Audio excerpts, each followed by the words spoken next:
There will be three. First topic will be taken by Dr. Sandeep Suri sir. That will be record registry, sir. No, I think my topic is great start, and then I Great. will be talking about the hydrochloride. Yes, Record sir. registry is with Dr. Deepak. Yes, sir. Is this so? है ना? Yes, sir. Record is मेरे mind. तो Yes. पहला मैं grade start करूं या कैसे करना है बोलो? Sir, Dr. Suri, sir, एक record registry actually the first one actually which will set the tone for this CME actually. ठीक है, डॉक्टर दीपक करते हैं पहले. Yes, sir. Record registry. ठीक है sir. So, Sure. very good evening to all the respected guests today. I'm Deepak Hira, Zonal Manager from Glenmark Pharmaceutical. So, welcome Dr. Bhardwaj and Dr. Suri, our esteemed speaker for today's session. Dr. Deepak Bhardwaj is a DM Cardiology in Jindal Hospital, Hisar, and Dr. Sandeep Suri, working as a consultant physician and in Holy Hospital, Hisar. And at the same time, I welcome all the esteemed guests also for giving you valuable time for this important session of On Target CME, where there will be presentations by Dr. Bhardwaj and Dr. Suri on few of the topics related to cardiology and hypertension. So our first topic for the day, that is record registry, which is the initiative by Glenmark of ongoing treatment options for hypertensive patients conducted at different centers in India. It's a 2 years data has been analyzed.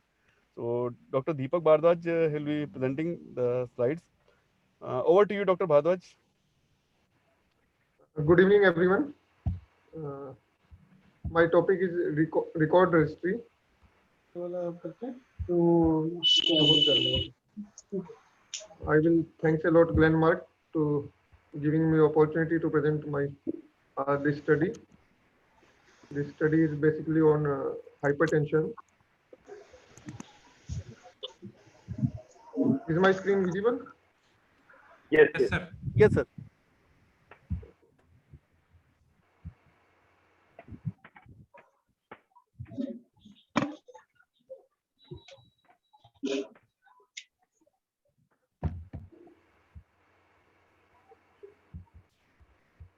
So the record registry is basically the Indian registry on current patient profiles and treatment trends in the hypertension. It is a real world observational study. So it is only observational study, non-interventional. No intervention was done in this. To evaluate the current clinical practices in Indian essential hypertension patients. So the patients were of essential hypertension, and in the India, it was done as a real world observational study. And this is the interim analysis of the study. Study is 2 years long. This is a 3 to 6 month analysis of the study. As we all know, hypertension is the most important and well-known determinant of cardiovascular disease. It is although a preventable risk factor, but it is an important cause of premature death and disability.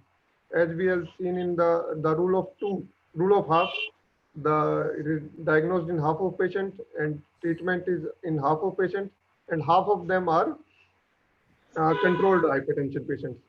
So it is although a preventable cause, but it is a very important cause of premature death and disability.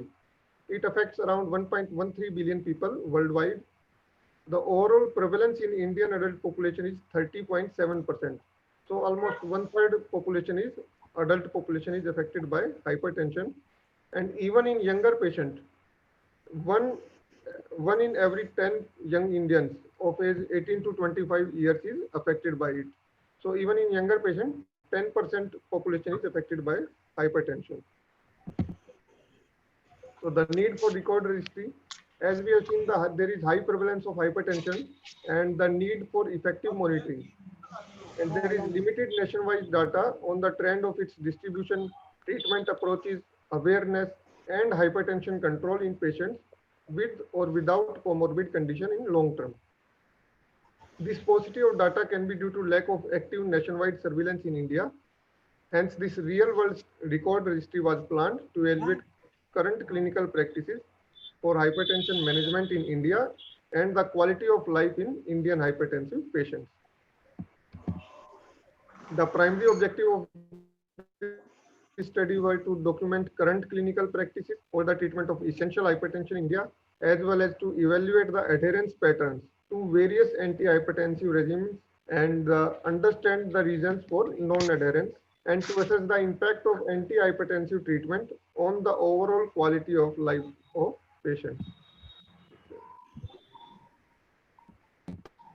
And the secondary objectives were to evaluate effectiveness of long-term use of various antihypertensive agents for protecting against and preventive target organ damage, and to assess the rate of control of hypertension with various antihypertensive agents, and to evaluate the criteria for hospitalization or change in antihypertensive therapy, to evaluate and stratify various cardiovascular risk and comorbid conditions, to evaluate the choice of therapy in presence of comorbid condition, as well as to assess treatment differences between public and private healthcare settings.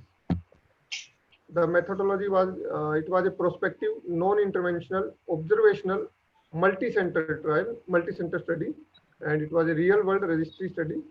The follow-up duration of 2 years, and study population was all eligible patients with newly diagnosed essential hypertension and patients with pre-existing hypertension undergoing pharmacological treatment with same therapeutic regime for past 3 months.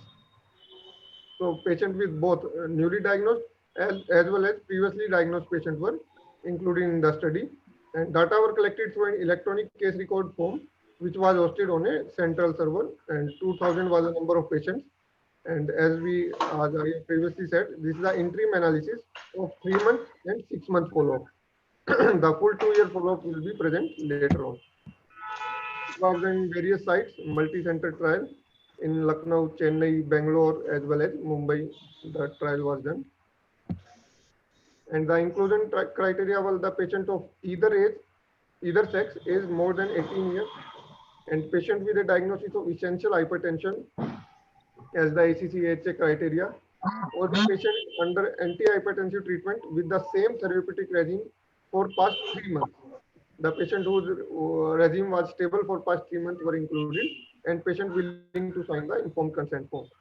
The various exclusion criteria were patient with secondary hypertension, or patient with acute illnesses, or having a definite psychiatric diagnosis, pregnant or nursing woman, patients unlikely to fulfill the study requirements in the opinion of investigator, or patient currently enrolled in or have not yet completed at least 30 days since sending an investigational product or device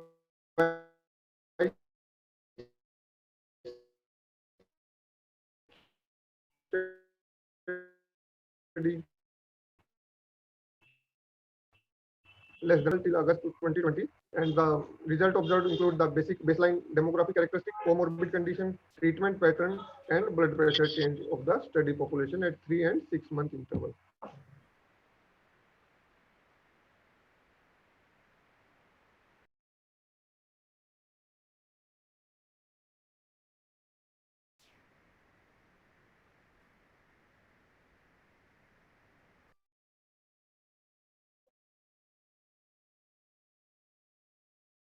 Hypertension was increases as the age increases.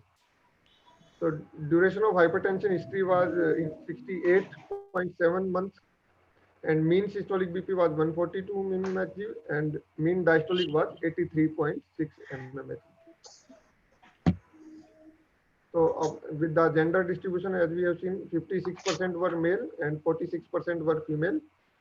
And is the age distribution more than 50%. Most of our patients was more than 50%. 62% of patients were more than 50 years of age.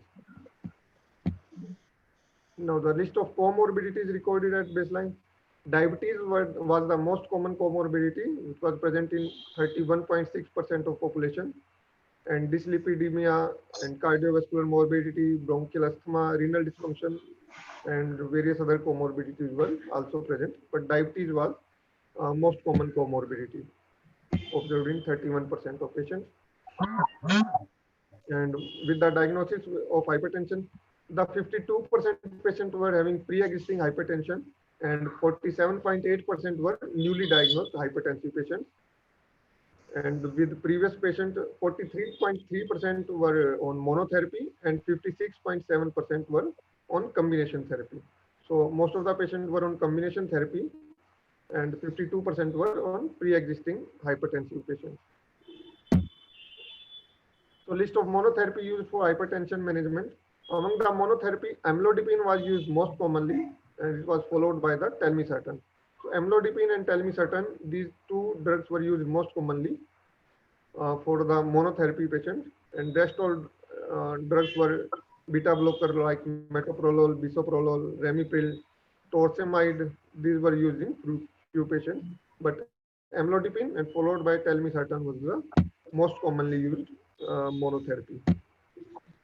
Among the combination therapy, the combination of telmisartan and amlodipine was used most commonly in the 27% of patients, and followed by combination of amlodipine, indapamide, and peridinopil, and metoprolol and telmisartan. So the most common combination was used was the telmisartan and amlodipine. It was most preferred combination in patients using combination therapy. Mean blood pressure change of the study population at 3 months and 6 months. We can see in this trial, in this graph, that mean blood pressure decreased significantly both at the 3 month and 6 months also. So there was significant changes in decrease in the BP was significant in 3 months as well as 6 month interval. The initially BP was 146 and at the 3 month interval it was 140. And the proportion of patients with controlled and uncontrolled BP at baseline and 3 months. In this graph, we can see that the proportion of patients who are having uncontrolled BP decreased and the proportion of patients with controlled BP were increased. So proportion of patients with controlled BP doubled at 6 months follow-up from the baseline. So there was significant increase in proportion of patients having blood pressure controlled. And changes in BP in patients with pre-existing hypertension. The patients who were previously taking treatment for hypertension, among these BP, the initial BP was 137 and at the 3 month was 134. So there is significant decrease in the blood pressure level, and at 6 months it decreased from 141 to 133 at 6 months level. So there is significant reduction in the systolic as well as diastolic blood pressure occurring at 3 to 6 months interval. And in patients with newly diagnosed hypertension, there is also in the patient with newly from the 151 to the 144 mmHg in systolic as well as 86 to 78 mmHg at 3 months, as well as there is significant decrease in BP at 6 months interval. Now subgroup analysis based on the type of therapy. In the monotherapy patients, BP change at 3 months and 6 month interval in monotherapy patients were also significantly decreased. So monotherapy was also associated with significant decrease of blood pressure, both at 3 months as well as 6 month interval. And among the combination therapy was also associated with significant decrease in blood pressure, systolic as well as diastolic blood pressure at both 3 months as well as 6 month interval. So discussion. The prevalence of hypertension was found to be higher in men than in women. The prevalence also increased with the age. The highest prevalence was observed in the population aged above 50 years. And the high prevalence of comorbidity, nearly 1/3 of study population was diabetic. And the proportion of patients with controlled BP was doubled at 6 month follow-up from baseline. 32.1% initially, and at 6 months, 67.7% of patients were having controlled hypertension. ACE-ARBs in combination with calcium channel blocker recommended by recent guideline was found to be most common combination therapy in this study. While the ARB telmisartan and CCB amlodipine were the monotherapies of the choice, combination of amlodipine and telmisartan was most preferred amongst combination therapy. Significant reduction in systolic and diastolic blood pressure values were noted at both 3 month and 6 month interval in patients with newly diagnosed as well as pre-existing hypertension. This can be attributed to both adherence to the therapy as well as efficacy of the hypertensive medication. Strength of study. This may be the first multi-center registry report from India providing the real-world evidence on the clinical practice of each, and it will be followed up to the 2 years.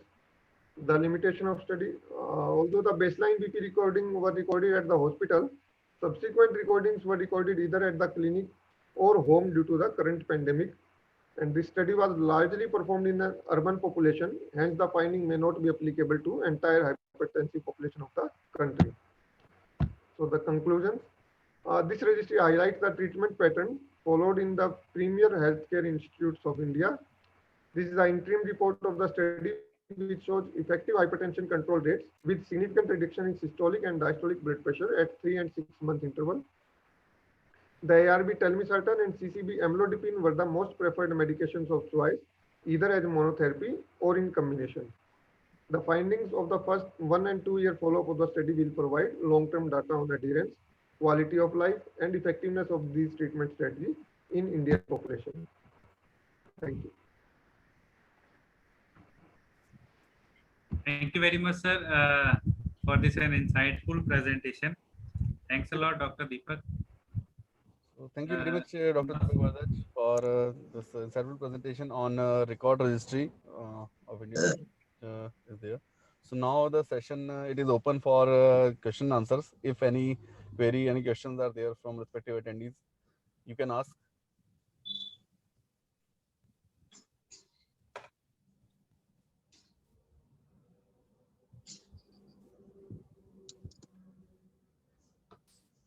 Okay, can I share my screen now? Okay. Yes, yes, sir. Just as a question. Okay.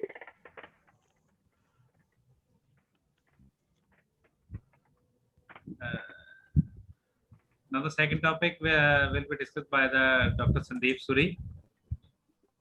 Welcome, Dr. Sandeep. Yeah. Yes, sir. Okay. Yes. So good evening, friends. At the outset, I must thank Glenmark for giving me an opportunity to share my views on a very two pertinent topics which I'm going to discuss. Number one is recent updates regarding hypertension management. Great start. What do you mean by great start in hypertension management? And the changing trends when how we are now managing hypertension in 2020 and 21. Secondly, topic I will be discussing very interesting topic, and many times it is debatable topic. Hydrochlorothiazide, resurgence of evidence, and I will try to filter out the differences between differences and similarities between hydrochlorothiazide and chlorthalidone. So it's a really pleasure to share Dr. Deepak Bharadwaj and excellent presentation on record. You are all aware that already Dr. Bharadwaj has told you that like all non-communicable diseases, other like diseases like diabetes, hypertension, dyslipidemia, obesity, malignancies, there is an exponential increase in burden of hypertension in Asian subcontinent. And with India having prevalence of around 33% in urban population and 25% in rural population, average is around 29%. So, and there is increasing mortality rate. More than 2 million deaths are recorded every year pertaining to hypertension. And the disease incidence has rose almost up to 1 in every 3rd Indian adult more than age of 18 is having hypertension. So it's an immense burden of hypertension, which is, and there is a rule of half which has been alluded to you from Dr. Deepak Bharadwaj. Now, we also know that uncontrolled hypertension may result in increased morbidity and mortality. And each 20 by 10 millimeter mercury increase doubles the risk of cardiovascular death. It is not the disease or morbidity, it is a risk of death that increases by 2 times. And 3 organs, we all know that organ system which are being targeted by hypertension, everything increased by 2 to 3 fold. Cardiovascular morbidity, mortality, cerebrovascular morbidity and mortality, renal system morbidity and mortality, all increased by 2 to 3% by just increasing blood pressure from 20 to 10 millimeter of mercury. And the only way to decrease the target organ damage is sorry to interrupt, sir. Slides are not moving, sir. Okay, sure. So Slides are not only way to do it, to control it, and the various guidelines across the globe that they emphasize to achieve a goal of around less 130 by 80, less than 130 by 80. It is most of the time now, most of the time we can see that there is a consensus on the goal that it has to be decreased by 130 by 80, less than 130 by 80. And there is always a quest in our mind whether to start a monotherapy or we should use a combination treatment. How to start management of hypertension, how to treat. Whether we should go with the monotherapy or we should combine, start right from the very beginning with a combo. So answer comes from here, and from here there is a multiple antihypertensives are needed to reach target of blood pressure goal. There are trials on your left side, and the target achieved by 132, 138 of systolic blood pressure. And you can just see that the number of drugs which are required at mostly patients are requiring 2 or more than 2 drugs to get to the target. But why we require combination of therapy when you can have a monotherapy? It can be, you can use single drug and increasing dose of monotherapy, and and you can manage hypertension. Then you can use that. But issue is that if you increase the dose of a single molecule, there is associated increased risk of side effects. Another way is much more evident and much more now it has been supported by many trials and many evidences there. Use drug combinations. Either they are to be used in smaller dose or little doses, milder doses of 2 drugs which has got complementary mode of action, and they have got additive and super additive effects. Use drug combination to reduce the risk of side effects. Now, mechanism causing blood pressure increase in patients are diverse. And another thing which is very important, that blood pressure or hypertension has multiple pathophysiological factors.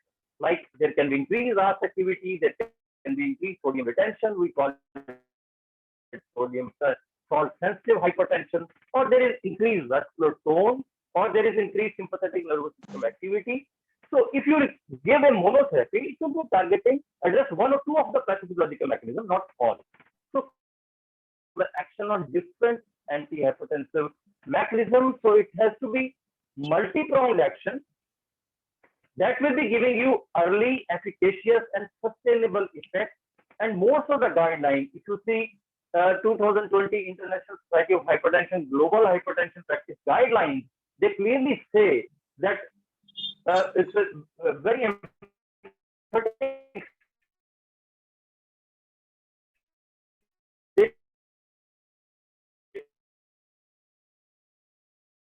statement that step 1 is dual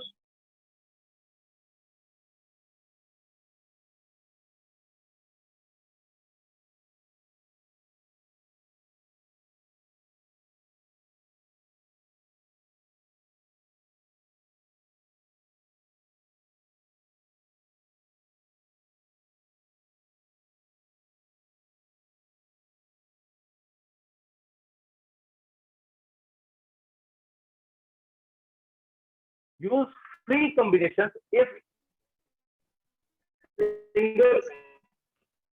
single pill combination are not available. That means you can use different drugs if SPC is not available with us. Use thiazide diuretic if thiazide-like diuretics are not available. That means thiazide-like diuretics are preferred, but they say that they are interchangeable.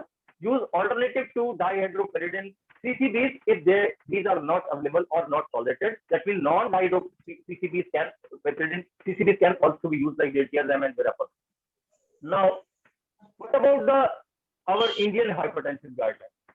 So they divided into 2, that is younger patient, that is less than 60-year-old, or older patient more than 60-year-old.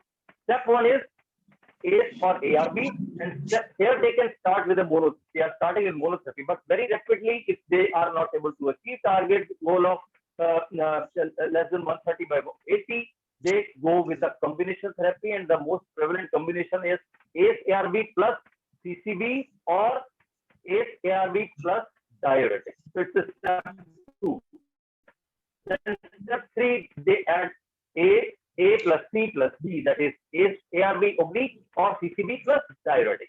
Step 4 is treatment of resistant hypertension, that MRS comes into play. And step 5, when you require centrally acting drugs like or alpha cell blocker or beta blocker. So you can just see that the beta blocker has just receded in their hierarchy of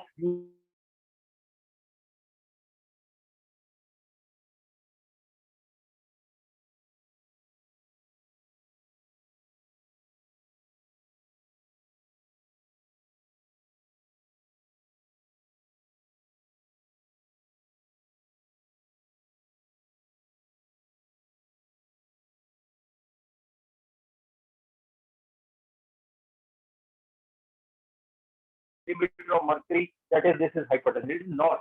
It is associated with lot many comorbid conditions, and diabetes being the you can say it's ever increasing burden for us, and that too, which is increasing in a very rapid pace. That means that it's a most common comorbid condition associated with hypertension. So, and these two comorbidities, they are coexisting in more than 40% of our patients. And right from the beginning, right at the time of diagnosis, around 30 to 40% of our patients are having detected as hypertensive right at the beginning. And why it is so? Because there is a common soil hypothesis, that is a common origin of these two comorbidities. And associated, if you take three comorbidities in combination, then the things become much more bigger. That means you include dyslipidemia, then it is around 60 to 70% of our hypertensive or diabetic population having all these three in a triple comorbid condition. So the common soil is insulin resistance. There is genetic, there is epigenetic insulin resistance associated with obesity, inflammation, hypertension, and diabetes. They come into play. They come they come together, beginning with accelerated atherosclerosis, endothelial dysfunction, vascular inflammation, vascular fibrosis, arterial remodeling. So there is increased vascular cell proliferation, increased vascular cell migration, increased vascular cell apoptosis and inflammation. Extracellular matrix gets increased, and there is alteration of and these all altered remodeling, vascular hypertrophy. All these things lead to two important complications, that is microvascular disease and macrovascular disease. And ultimately, diabetes, hypertension plus added dyslipidemia lead to a pan-vascular disease due to mass, structural, and functional changes in vasculature. And there is increased atherosclerotic cardiovascular disease, and all these events are increased in mainly all these things are increased, like all morbidity related to atherosclerotic cardiovascular disease. Now, hypertension, here it is clearly indicated that 40 to 80% of diabetics are hypertensive. Diabetics have 2 times likely to develop hypertension. And there are peripheral vascular disease with diabetes and hypertension is increased by 2 to 4 times if they are combined. Also, stroke and all related morbidity, mortality increased by 2 times. Heart disease or coronary artery disease, 3 times likely to have CHD, 2 times likely to have left ventricular hypertrophy. We'll talk about this also, and 3 times likely to have CHF, that is heart failure. And this is clearly, you can see from here that from this Framingham cohort study, that if we add hypertension as and diabetes as a comorbidity, everything like all-cause mortality, CV death, any CV event, myocardial infarction, and stroke, they are increased by 2 to 3-fold. So we call it a dance of 2 devils. So then you can clearly see that how these 2 comorbidities, they can get combined, and they can play havoc with our cardiovascular health. Now, telmisartan and amlodipine, special place in Indian patient treatment. Now, if we see in today's scenario, the most commonly prescribed single pill combination is for treatment of hypertension in India is telmisartan and amlodipine. Why it is so? Why we are using these 2 molecules among the class of ARBs and the class of CCB? But before we look at the evidence in favor of telmisartan and amlodipine, very recently, there is this month of JAPI, that is June issue of JAPI, where Jamshed Dalal and his colleagues, they have published a retrospective observation study to determine the choice of antihypertensive agent according to the stage of hypertension, risk factors, and comorbidities in real-world evidence. It was a pan-India study. More than 1 lakh population was studied. Patient age was more than 18 to 65 years, more than 65-year-old patients were included. And the conclusion, I just want to share the 3 important things. Most prevalent combination was for antihypertensive treatment drug. Monotherapy was ARB and or CCB. These are the most prevalent monotherapies used. And most prevalent combo was ARB plus CCB or ARB plus diuretic. And telmisartan and amlodipine or telmisartan alone for type 2 diabetic patient or dyslipidemic hypertensive patient, it was much more preferred. And where they used metoprolol plus telmisartan, it was done used in patients who are having coronary artery disease. That is clearly they use in patients having coronary artery disease. Now, what about why telmisartan and amlodipine has got special place in treatment? First, let us see what are the evidence for amlodipine. For amlodipine, we have highly emphatic data from ESCOT legacy trial of 21-year follow-up. 20 years, it was published 20 years back. Here they were divided into 2. There is etinol-based combo versus amlodipine-based combo, 21 years of follow-up. And you can just imagine when you have a beta blocker combination versus CCB combination, atrial fibrillation was decreased significantly favoring amlodipine combo. Total coronary event, 8% decrease significant in favor of amlodipine. Stroke decreased by 18% significantly in favor of amlodipine combination. Total CV events decreased 7% significantly in favor of amlodipine. So amlodipine-based combo has long-term beneficial CV effect, particularly on stroke and total coronary CV events. Amlodipine-based combos showed reduction in the risk of new onset atrial fibrillation, which may be an important mediator of the legacy effect. Now, record registry, Dr. Deepak has already alluded to you. I will not go into the detail of this record registry. Only saying that patients who are using telmisartan and amlodipine, they had tighter blood pressure control and 90.3% became normotensive after 8 weeks of use of this combination. So it's the most important point that came out from that study. And also, it was an interim analysis. Also, all those phase 3 trial of telmisartan and amlodipine combination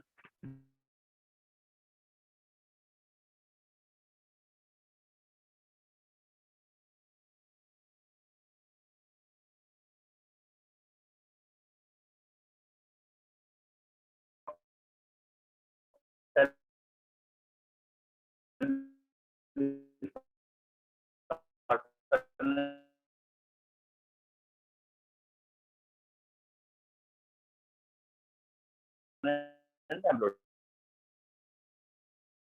Vascular events in high risk events in high risk patient, but telmisartan was statistically better than ramipril for 3-point MACE like CVD, myocardial infarction, and stroke. So telmisartan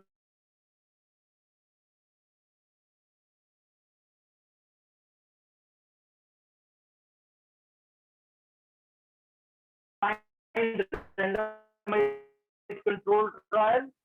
Telmisartan was both patients who were selected in transplant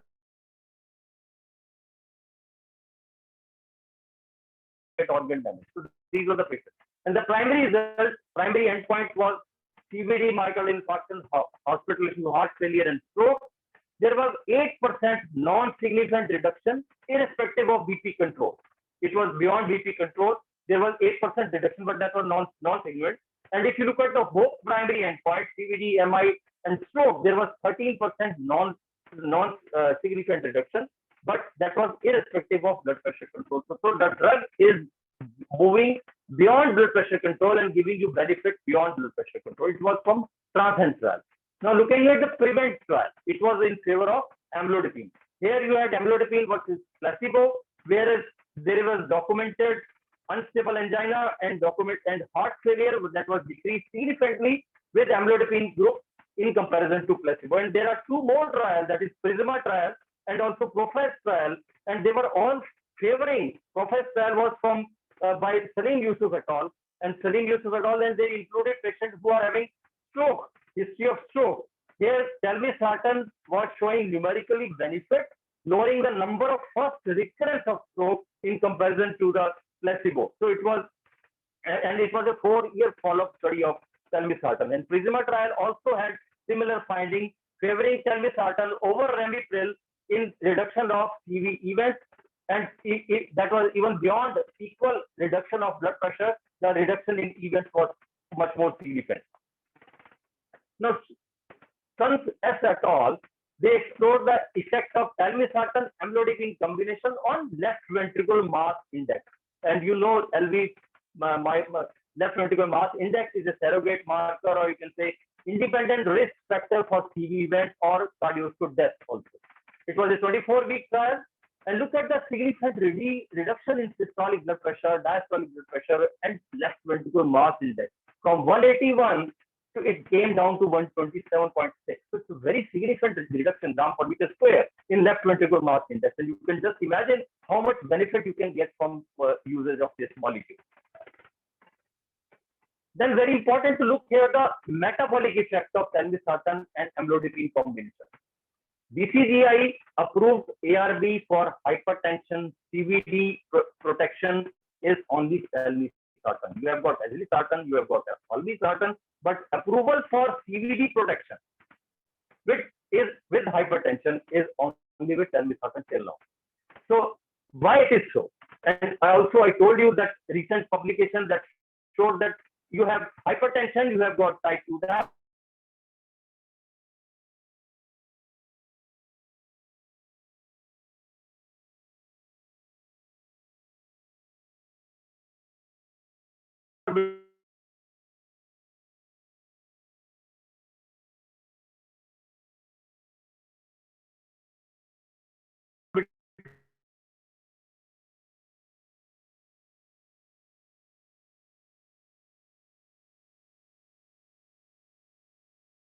More benefit, and you can see here there is a nephroprotective effect by decreasing RAS activity. 70% decrease in urinary albumin to creatinine ratio was seen in those patients treated with telmisartan and amlodipine combination compared to amlodipine as a monotherapy. So there is decrease in RAS activity, tissue RAS activity also goes down, sympathetic nervous system activity also goes down, and there is improvement in renal hemodynamics, decreasing intraglomerular pressure. These are all mechanistic studies, and that's how you get these benefit in urinary albumin creatinine ratio. Also, there is a neuroprotection. On target study, Transcend study, they all showed you that there is decrease in stroke and cardiovascular and cerebrovascular events with usage of telmisartan over and above the blood pressure reduction. OLED trial was basically the proportion of patients dying due to stroke was much lower in the amlodipine group, and it was versus ACE. So there is somewhat benefit of amlodipine over ACE inhibitors. That was a turning point in the history of amlodipine, that ALERT trial that pushed amlodipine into higher hierarchy range for management of hypertension. Now, yes. So there is another issue, very important clinical aspect in use of this telmisartan and amlodipine. That is amlodipine specifically, CCB or amlodipine induced pedal edema. So it is, and it's very common. And the incidence and prevalence we can have from 1.8% to around 20% of our patients can show pedal edema. So most of the time we see it is a dose dependent. Incidence is around 5% to 10%, and some patients they may report even up to 20%. Some literature say up to 20%, and it all depends upon the gender. More common in female patients in comparison to male. Higher BMI, higher age, and comorbid condition like type 2 diabetes, then autonomic neuropathy patients, having CHF patients, obstructive sleep apnea patients, they have got, or varicose vein patients, they have got higher chances of having pedal edema. And reason of pedal edema is that amlodipine is a vasodilator. Its mechanism of action is vasodilatation and dilatation of arterioles, and which is not specifically precapillary arterioles, which is not associated with, you can say, effective dilatation of post-capillary venules, or venous dilatation is not there. So there is increased precapillary pressure or intracapillary pressure, and there is leakage of plasma fluid from blood into the interstitium, leading on to edema. And also there is increased sympathetic nervous system output, and also there is increased angiotensin 2 with use of amlodipine, and its activity gets increased, and there is more venoconstriction, and that further aggravates the edema. Now, to treat this pedal edema, we have to either decrease the dose of amlodipine, or sometimes we have to omit it, amlodipine, or sometimes we have to resort to S isomer of amlodipine. S amlodipine has to be used because R isomer has got more issues related to adverse events. So we use more purer form of amlodipine, or sometimes because diuretic and salt restrictions, they don't work here. So they don't resolve pedal edema. But if we use vasodilator, like you can have very common vasodilator is nitrate. So, or you use ARB, and this can definitely decrease intracapillary pressure, and they decrease the pedal edema, and pedal edema resolves with the use of combination of telmisartan and amlodipine. So it has been shown in UNISTA study, and there is marked decrease in ankle foot volume with use of telmisartan and amlodipine, and also there is decrease in sympathetic nervous system activation, which is there with amlodipine, which is upregulated with amlodipine usage. There is lesser than nifedipine, but there is somewhat more. It is lesser than amlodipine and nifedipine, but that is there, and this is taken care by telmisartan. So combination usage has also added advantage of decreasing adverse event of amlodipine of pedal edema. So the take-home message from this my presentation is, as per guidelines, initiation of ARB CCP combination is better choice to have tighter blood pressure control with end organ protection. Also, telmisartan and amlodipine can be the combination of choice for achieving BP treatment goals, especially in conditions like type 2 diabetes, angina, stroke, micronuria. Potentially reduce cost, and the cost is a big factor. You have got other ARBs, azilsartan, olmesartan, they have got higher cost in comparison to telmisartan. Then reduction of pill burden, simplification of the treatment schedule, and improved efficacy and reduced incidence of side effects. So I will stop here. Then I think I should shift to the my another presentation. I have to stop sharing now. So can I go to second presentation? Yes, sir. Thank you very much, sir, for this combination. Pankaj, sir, before going to the next presentation, can we have queries, questions, if anywhere, thing will be there from the respective audiences?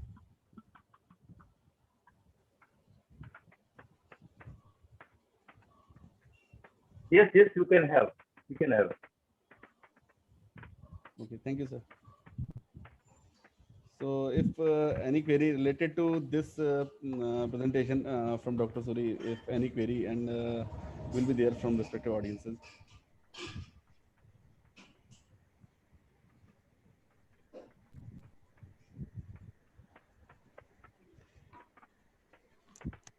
Even related to that last slide also that was recorded, which was also, if any query will be there from respective audiences.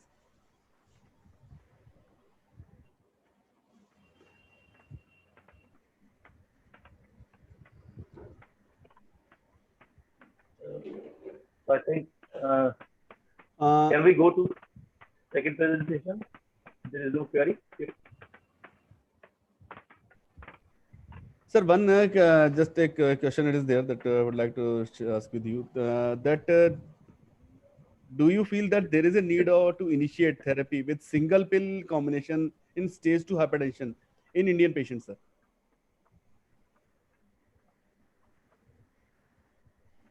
No, I think if we look at the hypertension as a comorbid condition, it is not only a sphygmomanometric disease.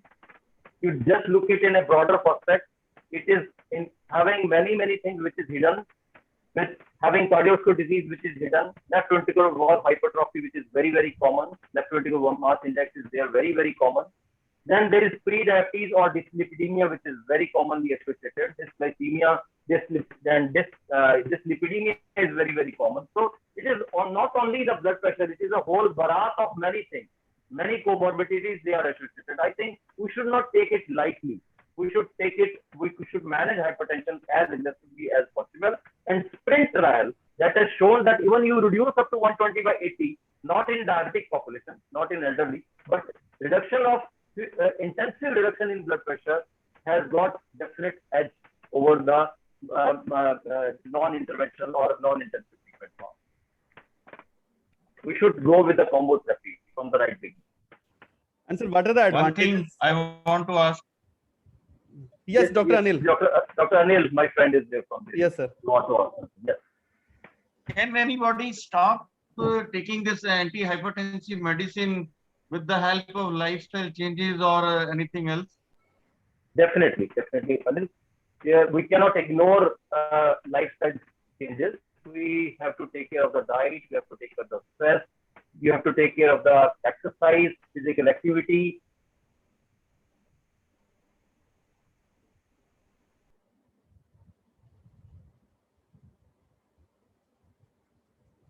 Main in the follow. You should not leave this patient only on lifestyle modification. So you have to be on the patient side, always patient side, that you have to monitor, and then you have to look at the ambulatory blood pressure monitoring or home blood pressure readings. They are very important because you may be having mass hypertension somewhere at the night. So ABPPM regularly has to be done. So you can.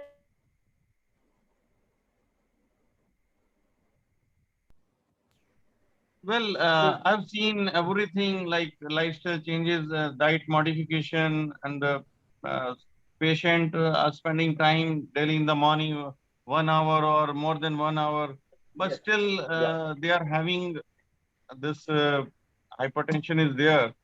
And Yes. for stress factor, anything can be done? Yes, meditation, yoga, they are always helpful because it is centrally mediated sympathetic nervous system activity, which is a key factor in making things and making resistant type of hypertension. So to manage that thing, sympathetic This nervous is system the point. activity, you have This to is the stimulate point. your- I want you to know meditation and this pranayam has big role in Yes, this curing this definitely. hypertension. Yes, definitely. Thank you, dear. Thank you. Thank you. One more question. Dr. Bhardwaj, so you is there. Thus, according to your clinical practices and judgment, what will be the BP range in which you must initiate monotherapy and subsequently the combination therapy? See, I look at the high risk factor. Yes, I look at the high risk factor. I look at the EPP of the patient. I look at the urinary albumin creatinine ratio of the patient, then blood sugar profile of the patient, and then weight of the patient. All these things are and other high risk factors, family history of the patient. Then I fix the target and try to go more aggressive or more proactive way in using combination therapy. But if your patient is compliant with diet, exercise, you can just wait up to 140 by 90 blood pressure and going up to 150. Maybe you are having monotherapy, but I think in my practice, most of the time I try to go with the combo therapy from the very beginning, because chances of getting hypertension or orthostatic hypotension is minimum when you use this combination. But if you are not using centrally acting therapy or you are not using diuretic therapy, then or triple drug combinations, 2 drug combination, chances of getting hypotension is very low, very low.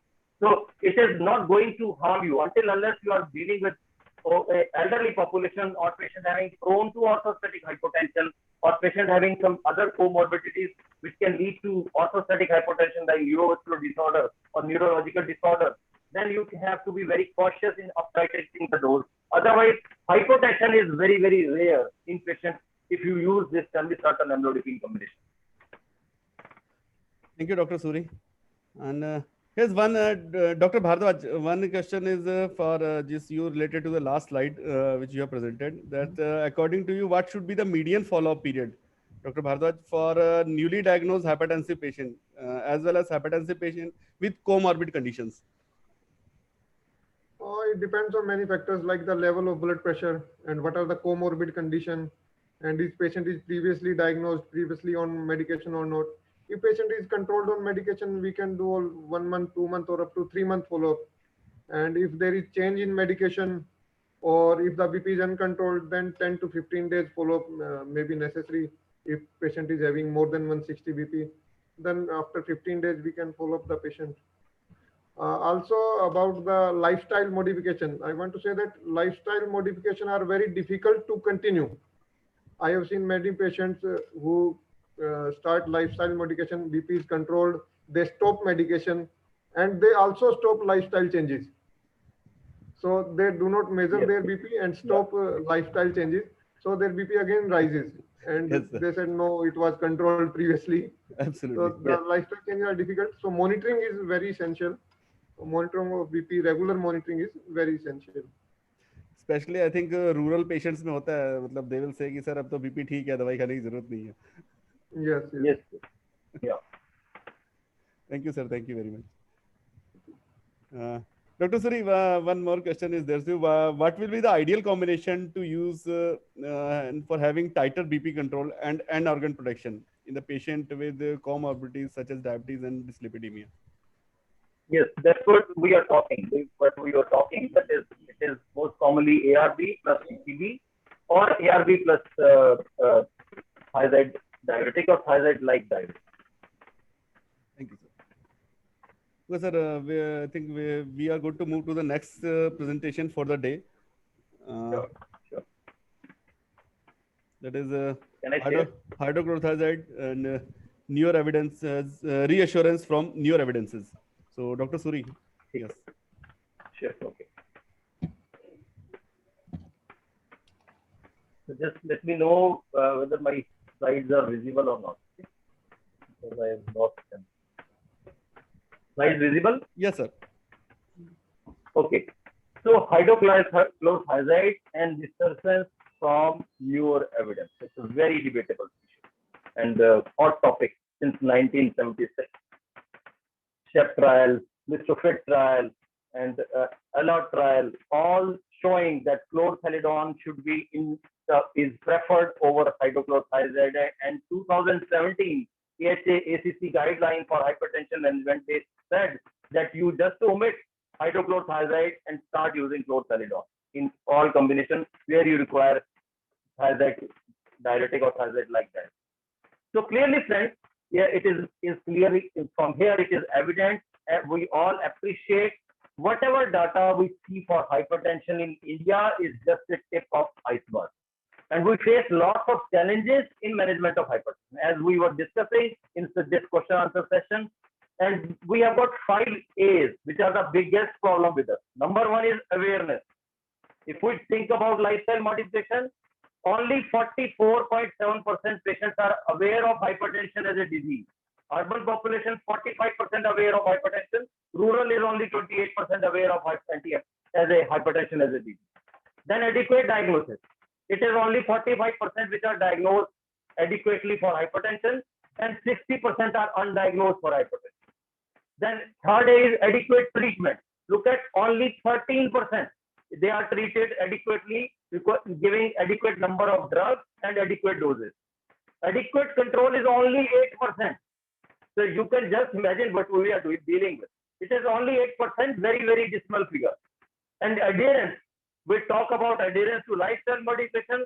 Friends, adherence to drugs is only 35% in urban population and 20% in rural population. So this is the tip of iceberg for you. We have got an elegant lesion hypertension. It was evidence from Lancet. It was publication in Lancet 2019. Large scale evidence generation and evaluation across a network of database for hypertension, lesion hypertension. Why we are discussing it? Because it's the biggest evidence which we have got for management of hypertension is a first-line antihypertensive drug usage, and it was a systematic multinational large-scale analysis. It included 6 health claims database, and they were very large and very elegant, very meticulously made databases. And there is 3 electronic medical record database, and you can see from here they were all the reimbursement and Mediclaim policies database, and it's a large-scale comparative effectiveness and safety study. So it included the data from these 6 and 3 electronic basis EMR systems. Now, looking at the methodology of study design, investigator used retrospective, comparative, new user cohort design within each database, and patients were considered new users if their first observed treatment for hypertension was monotherapy with an active ingredient within the 5 drug classes listed as primary agents in 2017 AHA-ACP guidelines. Drug classes were thiazide or thiazide-like diuretics number 1, ACE number 2, ACE inhibitors or ARBs number 2, DHB, that is dihydropyridine, and non-dihydropyridine blockers. So they were the basic classes of drug use. Study mandated patients to have at least 1 year of previous database observation before first exposure and the recorded hypertension diagnosis at or within the year preceding the treatment initiation. Now, these were the 3 primary endpoints and 6 secondary endpoints, and 46 adverse events they were recorded. So 3 primary endpoints was acute myocardial infarction, hospitalization for heart failure, and stroke. So these were the 3 primary endpoints. They were the around 48 lakh patients they were included, and the mean follow-up was more than 2 years. 25% of usage patients were having first class of drug use more than 1 year, and 25% had usage of first class of drugs more than 5 years. So enough number of follow-up and enough adherence to the drug was maintained in this total database.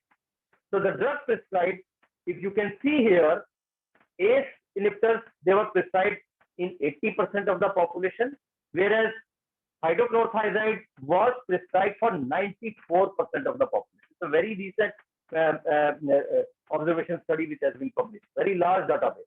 94% patients are still on hydrochlorothiazide. Amlodipine, 85%, losartan, 45%, diltiazem is 62%. So 94% patients, they were on hydrochlorothiazide. That's why it is very, very important to look at the evidence for hydrochlorothiazide. Now, coming to the discussion, it's a very busy slide and very important clinically relevant endpoint, and that comes from here. So the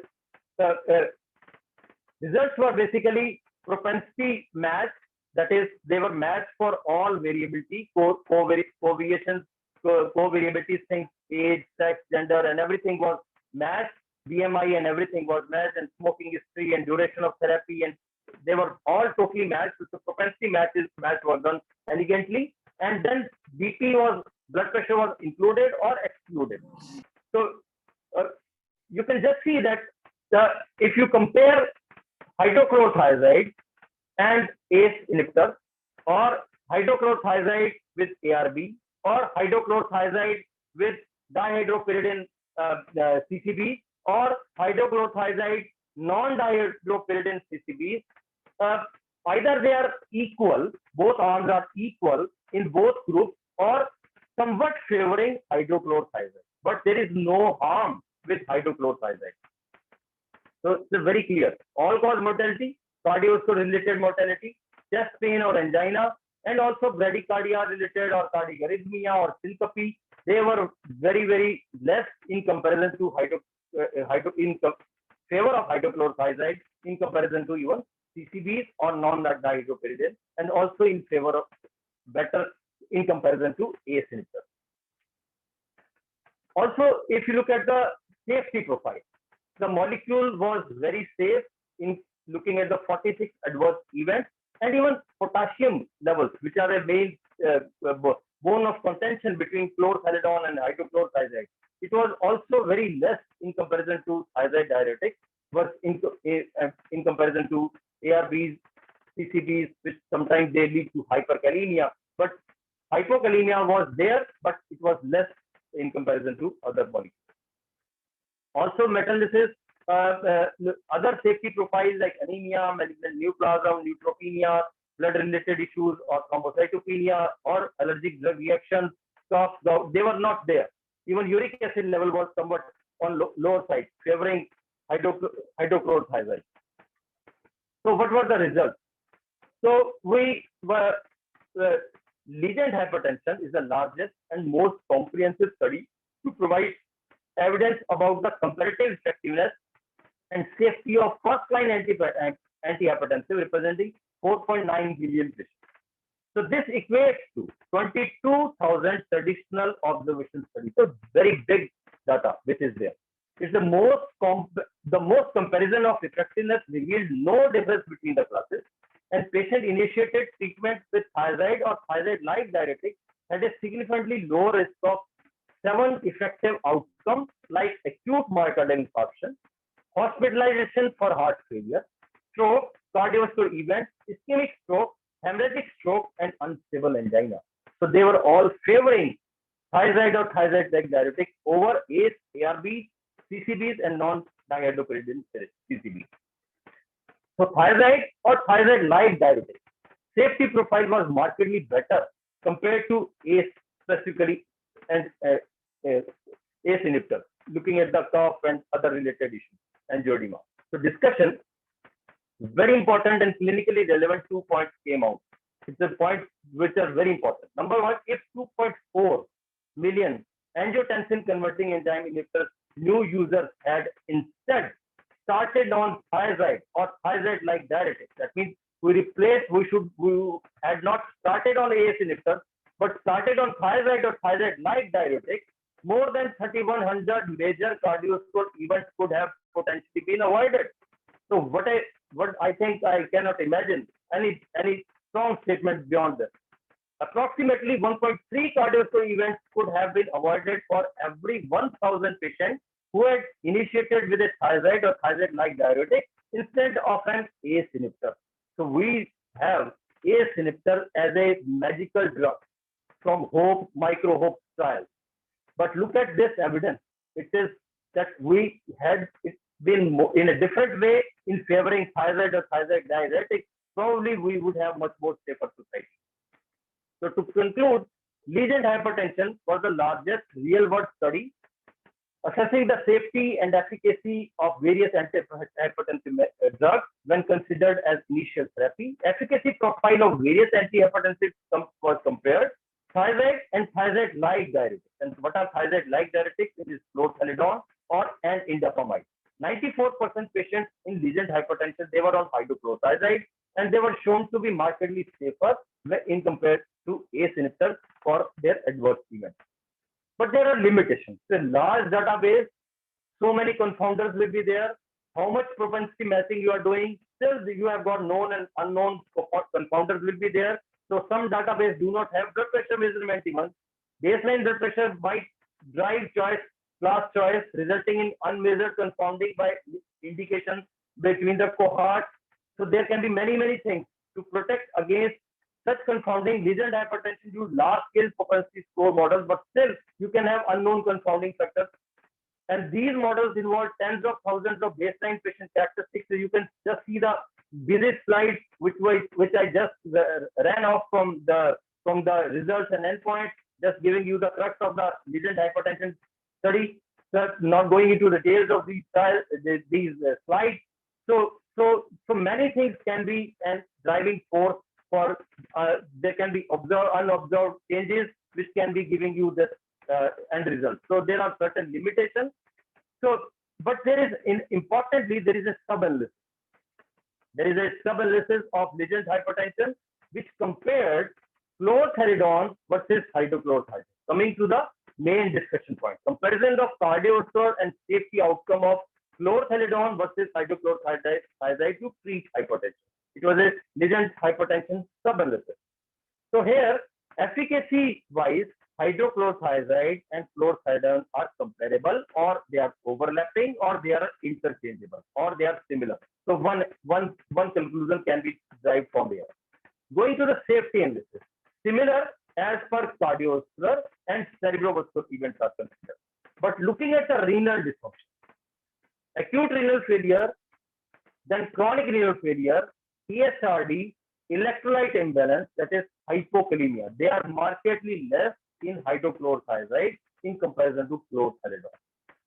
Similarly, highlighting same issue of safety, there is network meta-analysis of 37 studies, 28 indirect and 9 direct studies.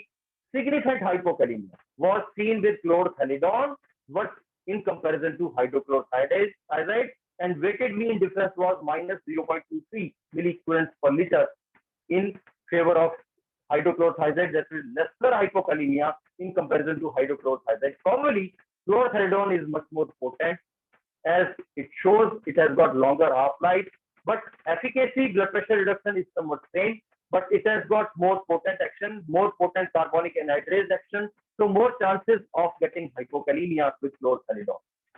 Also very recently, European Society of Hypertension and International Society of Hypertension, they had this update 2021.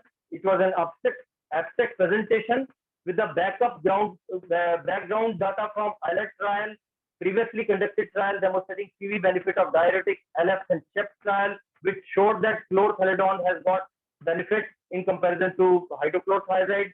Still, hydrochlorothiazide is still commonly used, prescribed and available in many combination preparations. So aim is to look at the association of hydrochlorothiazide and cardiac and kidney and electrolyte issues. Look at the adverse events in comparison to chlorothalidone, because the trial data was showing chlorothalidone is better, but still people are using hydrochlorothiazide. So let us look at the data of safety of this molecule. So here the results showed that patient having eGFR more than 60 mils per minute, hydrochlorothiazide was associated with low risk of eGFR decline, better CV events, hazard ratio decrease. You can see here 0.83 hazard ratio. So it's a significant 17% decrease in comparison to your chlorothalidone. Hypokalemia. Look at this. It is 46% decrease in favor of hydrochlorothiazide in comparison to your chlorothalidone. All-cause mortality also went down by around 21% in favor of hydrochlorothiazide in comparison to chlorothalidone, but only when your eGFR is more than 60 mils per minute. If you have got lesser eGFR, that is less than 60 mils per minute, there is no difference. So I will stop here, and I will appreciate some questions if they are there.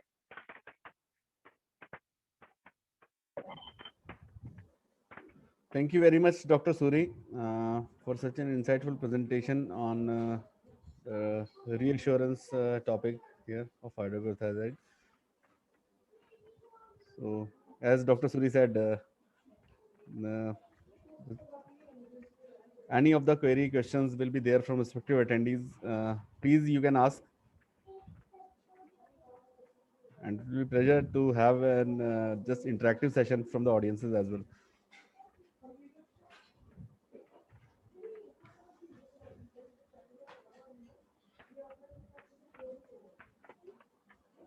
So, Dr. Suri, let me start, break the ice, and let me start the first question if it is there for you. So, I want to ask, Doctor, do you feel that hydrochlorothiazide? Yes, Dr. Bhardwaj. yes, I want to add one thing. Although most of the combination are present in hydrochlorothiazide, and hydrochlorothiazide is the most commonly used diuretic. Chlorothalidone combination are mostly unavailable or limited drug combination are available. But still, I will prefer till now chlorothalidone over hydrochlorothiazide till more data is available. Yeah. Our data with chlorothalidone is definitely more strong, and LVH reduction as well as mortality data as long half-life is more with the chlorothalidone than hydrochlorothiazide. Maybe in future new data comes, we can start using hydrochlorothiazide more often, but till now I prefer chlorothalidone over hydrochlorothiazide. Yeah. So let me explain this somewhat, that if you compare with the adverse events, okay, between hydrochlorothiazide and chlorothalidone, Hypokalemia, I told you, it is more with chlorthalidone, more common with chlorthalidone in comparison to hydrochlorothiazide. And there is another issue, that is increasing blood sugar value, blood sugar levels. Both are equal, somewhat equal. And indapamide is the best. It is neutral for blood sugar. Yes. Then look at the serum lipids. Triglyceride increase and decrease in HDL values, and LDL value also goes up. It is more with hydrochlorothiazide, undoubtedly. It is somewhat with chlorthalidone. It is but safer than hydrochlorothiazide. But safest is indapamide. Look at the serum uric acid. Numerically more with hydrochlorothiazide in comparison to chlorthalidone. Renal function decrease with hydrochlorothiazide. Chlorthalidone is there, but more with chlorthalidone in comparison to hydrochlorothiazide. Serum creatine increase more with chlorthalidone. But indapamide is still neutral, and you can use even up to the end-stage renal failure with indapamide. Whereas these molecule has to be stopped when eGFR goes below 30.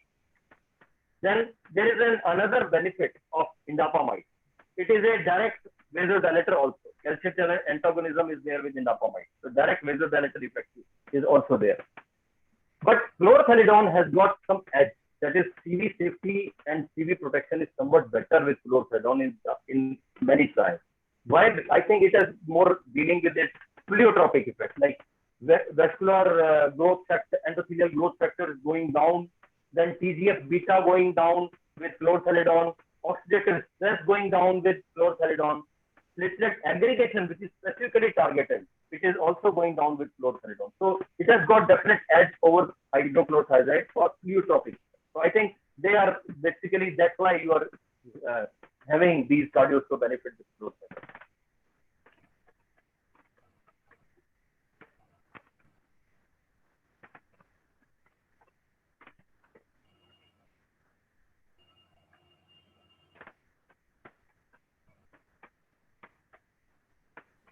Dr. Suri, one question is there, like in stage 2 hypertensive patient, can we directly initiate with the diuretic ARB combinations? Yes. Another most commonly prescribed combination is ARB plus diuretic, very commonly. Because why we prefer diuretic? It's a another thing, which is very tricky.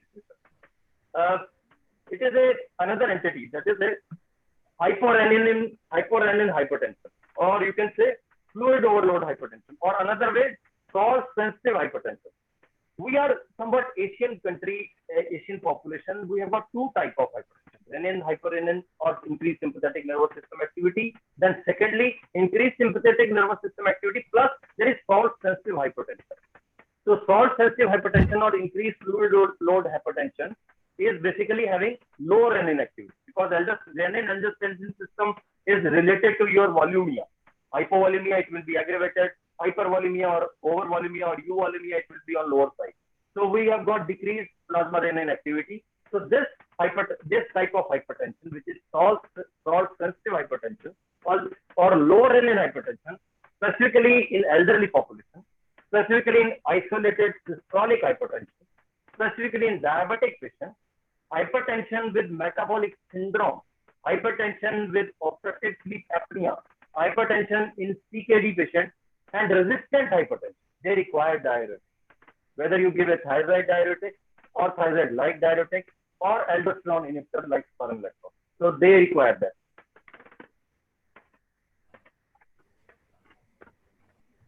Thank you, sir. And even, sir, as in the previous discussion with Dr. Bhardwaj, even you were saying that preferring chlorthalidone over hydrochlorothiazide. But here one question is that in diabetic patients, among the diuretic, should we use more of hydrochlorothiazide because base combination, because looking for the lower risk of near onset of diabetes? I think we should Dr. wait Suri? for the more data to come. As in diabetic patients, also cardiovascular prevention is also more important. Yes. Chlorthalidone or See, indapamide similar, more preferable. yes, similar answer is there. Just you had certain therapy and it can lead to new onset diabetes. You have patients with metabolic syndrome, pre-diabetic patients and requiring statin therapy, and the patient goes into type 2 diabetes later on, and they say that statin induced new onset diabetes. Similarly, diuretic induced new onset diabetes. Yes, there is small amount of increase in blood sugar value with chlorthalidone and also with hydrochlorothiazide. Maybe it is related to hypokalemia, decreased insulin secretion from beta cell pancreas, maybe it is there, or there is the level of GLUT4 in the muscles or adipose tissue.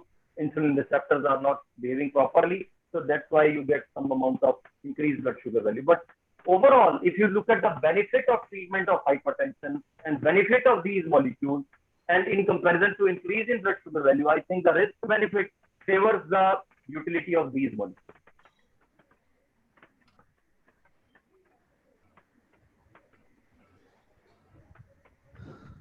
Any more query from respective attendees? Or you can write in the chat box also.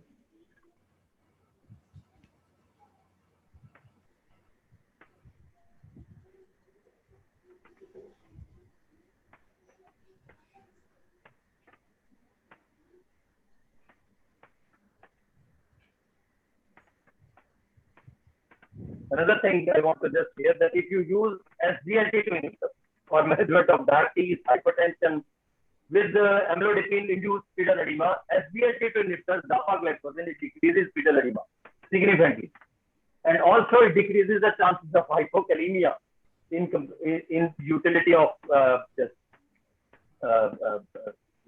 diuretic-induced hypokalemia.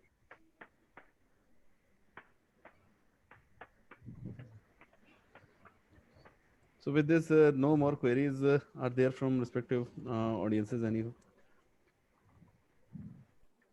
So with this, I think we are at the end of this session of On Target CME. So I would like to take once again this opportunity to thank you very much to each and every one of the respected doctors for attending this important CME, On Target CME, and also above all, thank you very much, Dr. Bhardwaj and Dr. Suri, for giving your valuable thoughts on these presentation. All the three presentations are here which have been presented today. So I'm sure this discussion which has been gone here would definitely add value to the clinical practices in day-to-day in the coming days, and it will help to treat your hypertensive patients as well. So once again, I would like to thank you again to all the respected attendees, and with this, we'll come to the end of this session. So good night to all the respected attendees, and stay safe and stay healthy, especially in this COVID scenario as well. Thank you very much, sir. Thank you. Thanks a lot, Thank sir. you. Thank you. Thank you, sir. Thank you, sir. Thank you. Thank you. Bye. Bye, Deepak. Bye. Thank you, sir. Bye, sir. Thank you.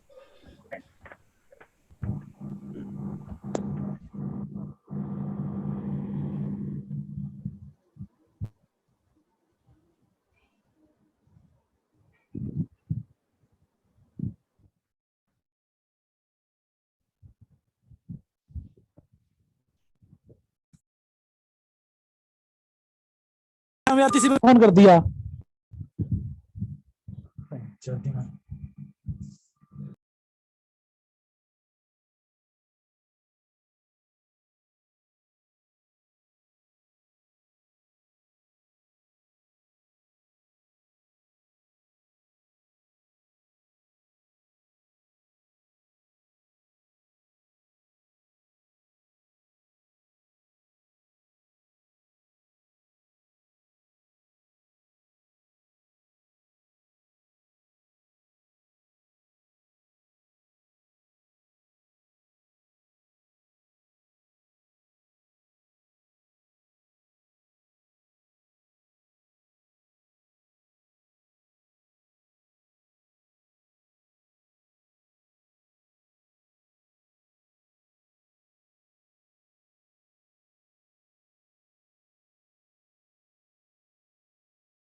Thanks a lot to all the doctors. Dr. Manoj Gupta is there here, sir.